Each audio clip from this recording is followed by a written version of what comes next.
क्या आप यकीन करेंगे कि जिस चेहरे की सिर्फ एक झलक पाने के लिए कभी लाखों लड़कियां खून से खत लिखती थीं, आज उसे भरे बाजार में लोग मुड़कर भी नहीं देखते।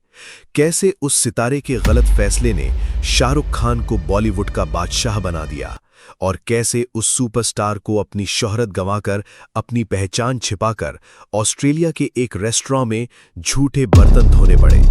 दोस्तों, अभी के समय सोशल मीडिया के हर प्लेटफॉर्म पर एक वीडियो आग की तरह फैल रहा है जिसने हर किसी को सन्न कर दिया।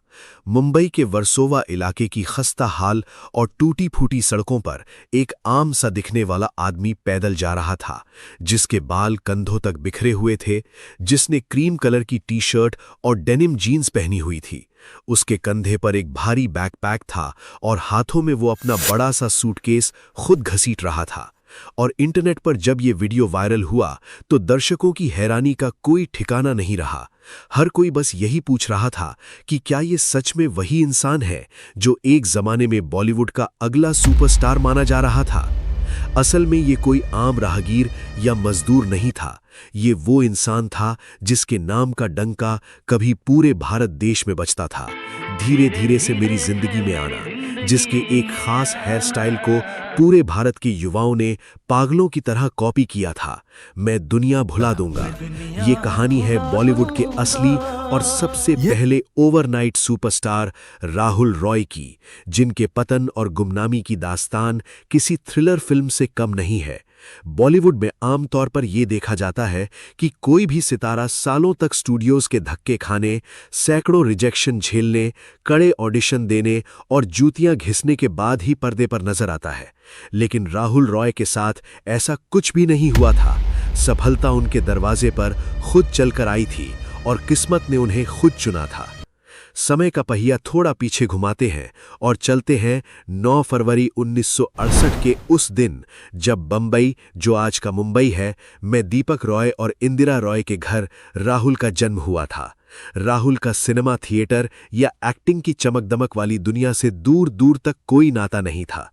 उनका सपना फिल्मों में आना बिल्कुल नहीं था, बल्कि वो कॉलेज की पढ़ाई बीच में ही छोड़कर मॉडलिंग की दुनिया में अपना नाम बनाना चाहते थे और रैंप पर चलना चाहते थे। किस्मत का ताना बाना देखिए कि उनकी मां इंदिरा रॉय एक मशहूर मैगजीन के लिए आर्टिकल लिखा करती थी। एक दिन इंदिरा रॉय ने एक ऐसा दमदार लेख लिखा जो उस दौर में काफी वायरल हुआ और लोगों के बीच चर्चा का विषय बन गया। इस लेख को बॉलीवुड के बहुत मशहूर, बेबाक और दिग्गज फिल्म निर्माता महेश भट्ट ने पढ़ा। भट्ट साहब इस लेख की गहराई से इतने ज्यादा प्रभावित हुए कि उन्होंने तुरंत उस लेखिका से व्यक्तिगत रूप से मिलने का फैसला कर लिया। इंदिरा रॉय और महेश भट्ट के बीच ये औपचारिक मुलाकात मुश्किल से 20 मिनट ही चली होगी। ड्राइंग रूम में दोनों बैठे थे, तभी उनकी नजर राहुल रॉय की फोटो पर गई जो दीवार पर टंगी हुई थी। महेश भट्ट ने पूछ लिया कि ये कौन है। तब इंदिरा ने बताया कि वो उनके बेटे हैं। महेश भट्ट को राहुल इतने पसंद आए कि उन्होंने उनको लॉन्च करने का मन बना लिया। इंदिरा से पूछा कि राहुल क्या करते हैं, तो उन्होंने बताया कि वो मॉडलिंग करते हैं। इतना सुनते ही वो बोल पड़े कि इन्हें वो जल्द ही फिल्मों में लाएंगे। भट्ट साहब ने बिना कोई समय गंवाए उसी वक्त राहुल को अपने घर बुला लिया। राहुल और महेश भट्ट की वो ऐतिहासिक मुलाकात सिर्फ 4 से 5 मिनट की ही रही होगी। उस चंद मिनटों की छोटी सी बातचीत में महेश भट्ट ने एक दीवानगी भरी प्रेम कहानी का पूरा खाका राहुल को सुनाया। राहुल, जिन्हें फिल्मों में एक्टिंग करने में कोई खास दिलचस्पी नहीं थी, उन्होंने केवल अपनी मां के कहने पर बिना कुछ ज्यादा सोचे समझे उस फिल्म के लिए हां कर दी। न कोई एक्टिंग की क्लास ली गई, न कोई कड़ा ऑडिशन हुआ और न ही वर्षों का कोई कड़ा स्ट्रगल किया गया। साल 1990 का वो दौर था जब बॉलीवुड में सिर्फ एक्शन और मार-धाड़ वाली फिल्मों का ही बोलबाला था। ऐसे में देश भर के सिनेमा घरों में एक ऐसी फिल्म रिलीज हुई जिसने भारतीय बॉक्स ऑफिस की पूरी व्याकरण और गणित ही बदल कर रख दी। महेश भट्ट के शानदार निर्देशन में बनी इस रोमांटिक फिल्म का नाम था आशिकी। राहुल रॉय और अनु अग्रवाल जैसे दो बिल्कुल अनजान और फ्रेश चेहरों को लेकर बनी इस फिल्म ने देश में ऐसा बवंडर ला दिया जिसमें सब कुछ उड़ गया। नदीम श्रवण के जादुई संगीत से सजे फिल्म के गानों धीरे धीरे से मेरी जिंदगी में आना सांसों की जरूरत है, जैसे ने हर गली, हर चौराहे, हर घर और हर प्रेमी के दिल में तहलका मचा दिया। ऑडियो कैसेट खरीदने के लिए म्यूजिक दुकानों के बाहर मीलों लंबी लाइनें लगने लगीं, जो उस दौर में एक अजूबा था। आशिकी का सुरूर और जादू लोगों के सिर चढ़कर कुछ ऐसा बोला कि ये फिल्म लगातार 6 महीनों तक हाउसफुल बोर्ड के साथ थिएटर्स में शान से लगी रही। इस एक अकेली फिल्म ने राहुल रॉय को रातों रात देश का सबसे बड़ा सुपरस्टार और युवाओं की धड़कन बना दिया। शोहरत का आलम यह था कि राहुल अपने ही घर से बाहर नहीं निकल पाते थे। उनके घर के बाहर उनके फैंस की वजह से भारी ट्रैफिक जैम लग जाता था। लड़कियां उनकी सिर्फ एक झलक पाने के लिए उनके घर के बाहर दिन रात डेरा डाले रहती थी और भीड़ को काबू करने के लिए पुलिस को लाठी चार्ज तक करना पड़ता था। उस दौर में मीडिया और लोग ये तक कहने लगे थे कि राहुल रॉय का स्टारडम सलमान खान और आमिर खान से भी कहीं ज्यादा बड़ा हो गया है, और शाहरुख खान तो तब तक इंडस्ट्री में ढंग से आए भी नहीं थे। लेकिन इस ऐतिहासिक सफलता और करोड़ों की कमाई करने वाली इस मेगा फिल्म के पीछे का एक सच ऐसा है जिसे सुनकर आज भी लोग दांतों तले उंगलियां दबा लेते हैं। रातों रात पूरे देश के नेशनल क्रश बने राहुल रॉय को इस ब्लॉकबस्टर फिल्म के लिए फीस के तौर पर सिर्फ 11,000 रुपए मिले थे। लेकिन उस वक्त 22 साल के उस मासूम लड़के के लिए पैसों से ज्यादा अहमियत उस अंधी और बेतहाशा शोहरत की थी जिसने उसके दिमाग को 7वें आसमान पर पहुंचा दिया था। वो एक ऐसा खुदा बन चुका था जिसकी पूजा हर भारतीय जुआ कर रहा था। लेकिन कहते हैं कि सफलता जब बिना मांगे, बिना किसी कड़े संघर्ष के और बहुत अचानक मिलती है तो वो अपने साथ असुरक्षा, डर और खोखलेपन का एक बहुत बड़ा सैलाब लेकर आती है। राहुल रॉय के साथ भी बिल्कुल ऐसा ही हुआ।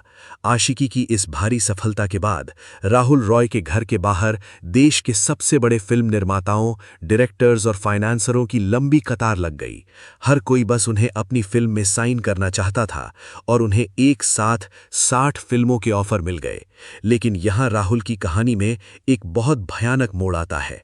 आशिकी की रिलीज के बाद फिल्म तो 6 महीने तक हाउसफुल चल रही थी, लेकिन हकीकत में राहुल रॉय के पास कोई नया काम नहीं था। वो घर पर बिल्कुल खाली बैठे थे। अचानक मिली उस अपार और पागलपन भरी शोहरत के बीच जब कोई उभरता हुआ अभिनेता घर की 4 दीवारी में 6 महीने तक खाली बैठता है तो उसके दिमाग में गहरा डर पैदा होने लगता है कि कहीं ये सब एक सपना तो नहीं, कहीं ये शोहरत पानी के बुलबुले की तरफ फूट तो नहीं जाएगी। अगर कल मुझे किसी ने काम नहीं दिया तो मेरा क्या होगा। इसी खालीपन की भयंकर घबराहट और इंडस्ट्री से पूरी तरह गायब हो जाने के खौफ ने राहुल से एक ऐसा आत्मघाती और विनाशकारी फैसला करवाया जिसने उनके उभरते हुए करियर की नींव में ही बारूद बिछा दिया। डर और जल्दबाजी के उस भंवर में फंसकर उन्होंने महज 11 दिनों के अंदर उन 60 में से 47 कुल मिलाकर 49 फिल्में एक साथ साइन कर लीं। ये एक ऐसा पागलपन भरा रिकॉर्ड है जिसे आज तक बॉलीवुड का कोई भी बड़ा सुपरस्टार तोड़ नहीं पाया है। राहुल रॉय अब एक इंसान से मशीन बन चुके थे और वो एक दिन में 3-3 शिफ्टों में लगातार काम करने लगे थे। गजब तमाशा, सपने साजन के, फिर तेरी कहानी याद आई से गुमराह, नसीब, अचानक, प्यार का साया जैसी दर्जनों फिल्में उनके खाते में जुड़ गईं। लेकिन सिनेमा सिर्फ एक सुंदर चेहरे से नहीं बल्कि मजबूत कहानी से चलता है। दर्शक जब सिनेमा घर में जाते तो वे हर फिल्म में राहुल रॉय का आशिकी वाला वही जादुई, रोमांटिक और ग्लैमरस अवतार ही देखना चाहते थे। लेकिन बिना सोचे समझे, जल्दबाजी और असुरक्षा में साइन की गई इन दर्जनों फिल्मों की कहानियां बेहद कमजोर थीं। उनके किरदार पूरी तरह दिशाहीन थे। उनका शरीर और दिमाग इस कदर थकने लगा था कि सेट पर राहुल अक्सर बीमार और पस्त रहने लगे। लगातार काम के भयानक बोझ और गिरती सेहत के चलते उन्हें मजबूरन 23 फिल्में बीच में ही छोड़नी पड़ी।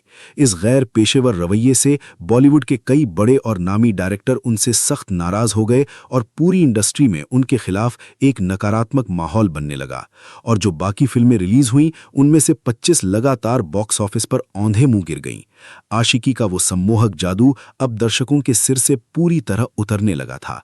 वो सुपरस्टार जो कभी आसमान में बेखौफ उड़ रहा था, अब तेजी से जमीन की ओर गिर रहा था और उसका पतन शुरू हो चुका था। राहुल रॉय की जिंदगी में भी एक ऐसा ही ऐतिहासिक पल आया जिसने न सिर्फ उनकी किस्मत लिखी बल्कि पूरे बॉलीवुड के भविष्य की दिशा ही बदल कर रख दी। जब राहुल का करियर लगातार फ्लॉप फिल्मों के भारी बोझ तले दब रहा था, तब बॉलीवुड के सबसे बड़े फिल्म निर्माता निर्देशक यश चोपड़ा अपनी नई फिल्म डर की कास्टिंग कर रहे थे।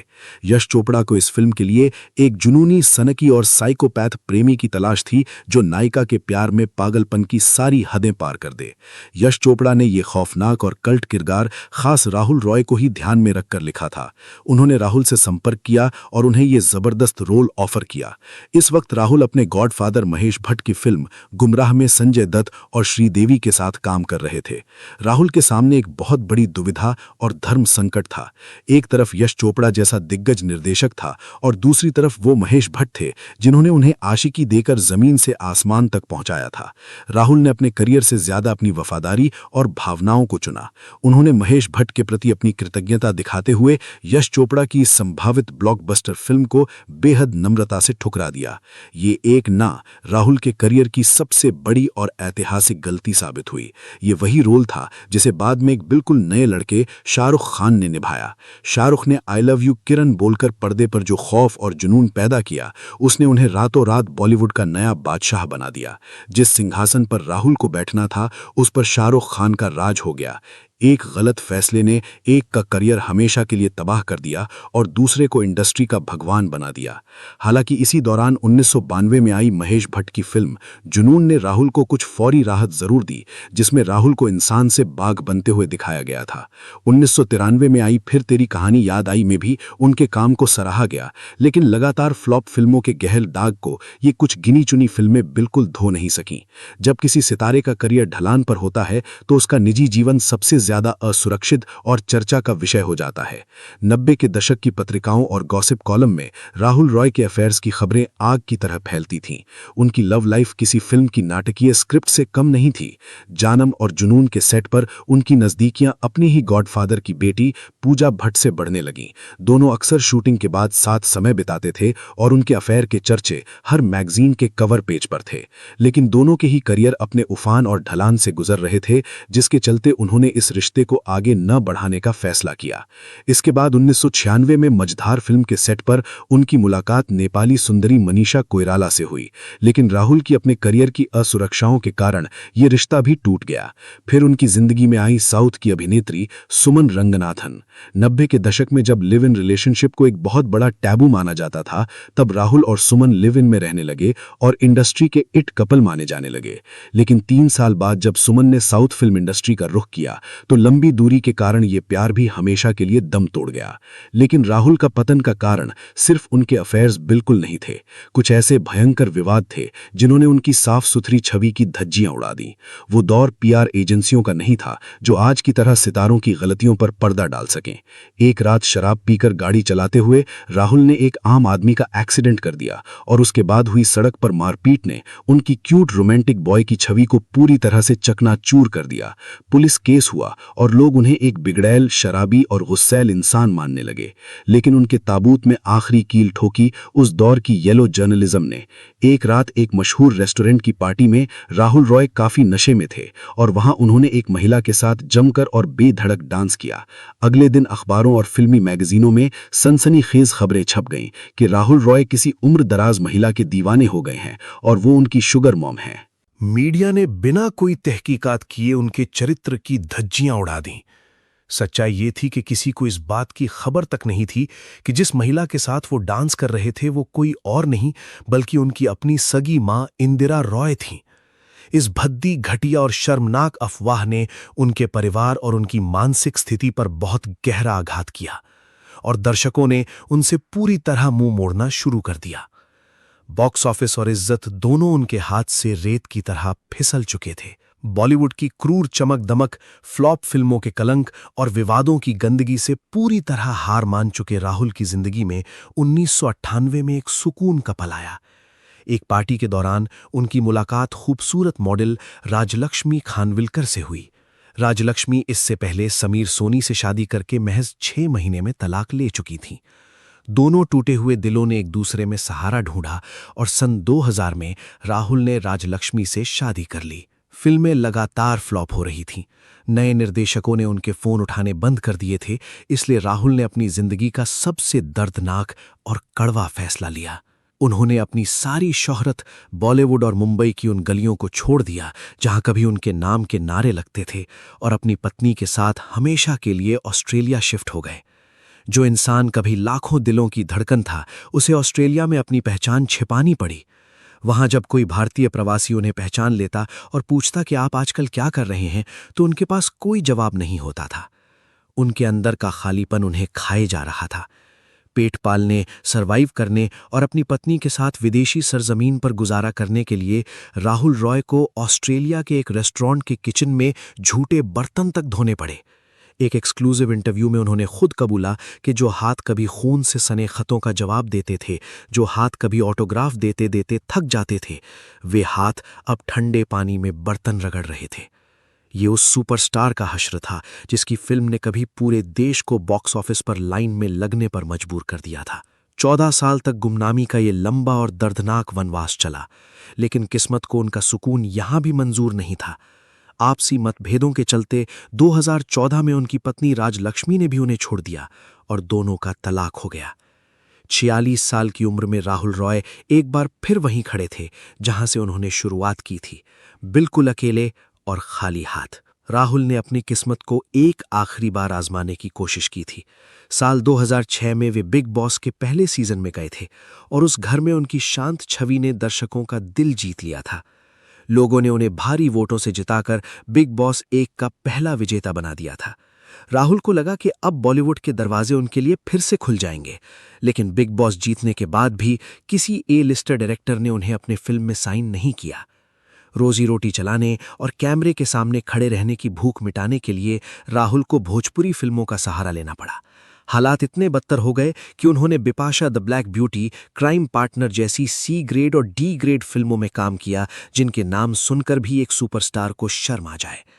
2011 में उन्होंने अपनी सारी जमा पूंजी दांव पर लगाकर ऐलान नाम की एक फिल्म बनाई, लेकिन ये फिल्म भी बुरी तरह डूब गई और वो सड़क पर आ गए। जिंदगी ने अभी राहुल रॉय का सबसे क्रूर और कड़ा इम्तिहान लेना बाकी रखा था। साल 2020 में पूरी दुनिया कोरोना से कांप रही थी और राहुल कारगिल की -15 डिग्री तापमान वाली जानलेवा ठंड में अपनी नई फिल्म LAC की शूटिंग कर रहे थे। इसी शूटिंग के दौरान उन्हें एक बेहद गंभीर और जानलेवा ब्रेन स्ट्रोक आया। उन्हें तुरंत एयरलिफ्ट करके मुंबई लाया गया और ICU में भर्ती कराया गया। स्ट्रोक इतना भयानक था कि उन्हें अफेजिया नाम की बीमारी हो गई, जिसमें इंसान के बोलने और समझने की ताकत छिन जाती है। जरा कल्पना कीजिए, जो अभिनेता कभी पर्दे पर गानों पर होंठ हिलाकर लाखों लोगों को दीवाना बनाता था, आज उसके मुंह से एक स्पष्ट शब्द नहीं निकल पा रहा था। इस मुश्किल घड़ी में बॉलीवुड का सबसे क्रूर, घिनौना और स्वार्थी चेहरा बेनकाब हुआ।